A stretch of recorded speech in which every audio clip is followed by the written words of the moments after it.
My partner Mary and I own and operate Fatty Owl Farm in Pittsboro. We have 16 working does and 3 bucks. Rabbits are low impact, efficient in their conversion of feed to meat, and best of all, quiet. Like many small-scale producers, we both have multiple all-farm jobs to make ends meet.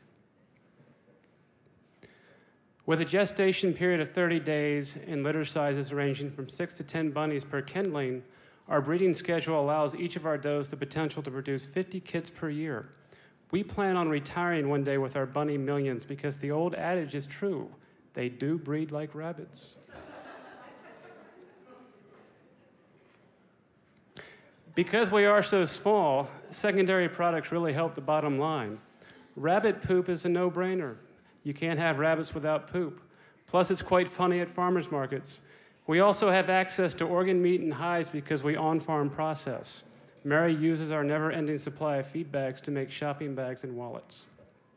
One of Mary's off-farm jobs is bookkeeping at the Abundance Foundation. Because the women of wonder are intelligent and fun-loving, the Abundance Foundation has never had an event that was not in some part sponsored by a producer or distributor of alcohol. It's a hell of a way to facilitate community building. My primary off-farm job is cleaning houses 4 days a week with Breathe Easy Cleaning. I'm the floor man. I run the vacuum and the mop. It's a nice fit for me because we start late enough to not interfere with morning chores, and I get home early enough to still have plenty of daylight to work at the farm. Plus, I meet a lot of cats. Another one of Mary's all-farm jobs is managing New Horizons Trading Company, a gift and clothing store in Pittsboro. Because the women of New Horizon are intelligent and fun-loving, Mary's idea to introduce a once-a-month shop happy hour store event was met with tremendous enthusiasm. A case of wine suddenly appeared at 3 p.m. that following Saturday. A job we do together is working weddings at Celebrity Dairy on the weekends. Mary is the go-to person for any problems or requests that may arise, and I typically work the bar. But our primary function is to satiate the mother of the bride in any way we can. This process usually works out rather smoothly.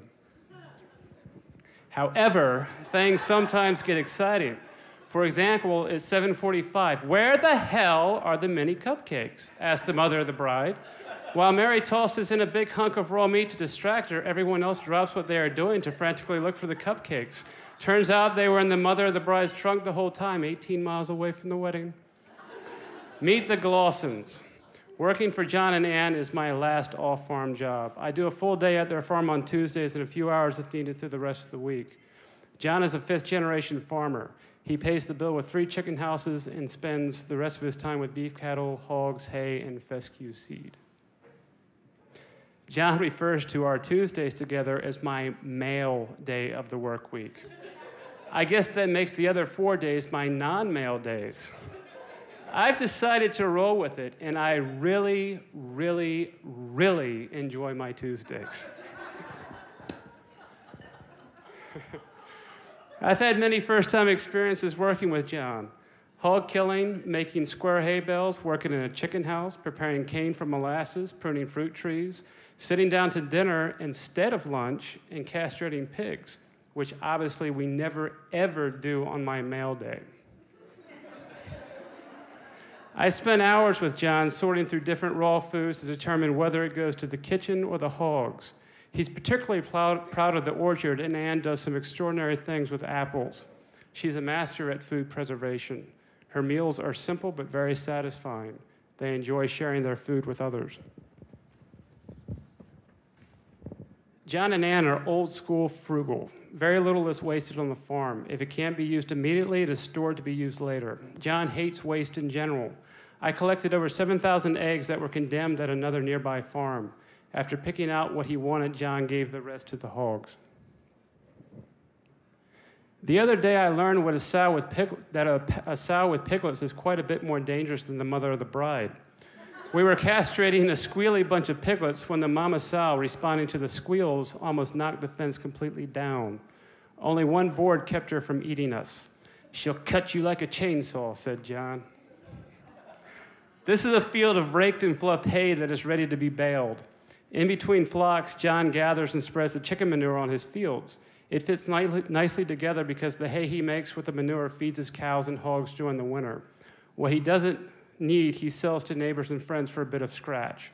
No pun intended. Making square bales incorporates 3 mechanical components: a tractor, a baler, and a hay wagon. Also, 2 people are involved, one to drive the tractor while the other stacks the bales. The baler is an amazing invention that hasn't really changed in the last 60 years. It gathers the hay, forms it into a bale, and then it ties it together with twine.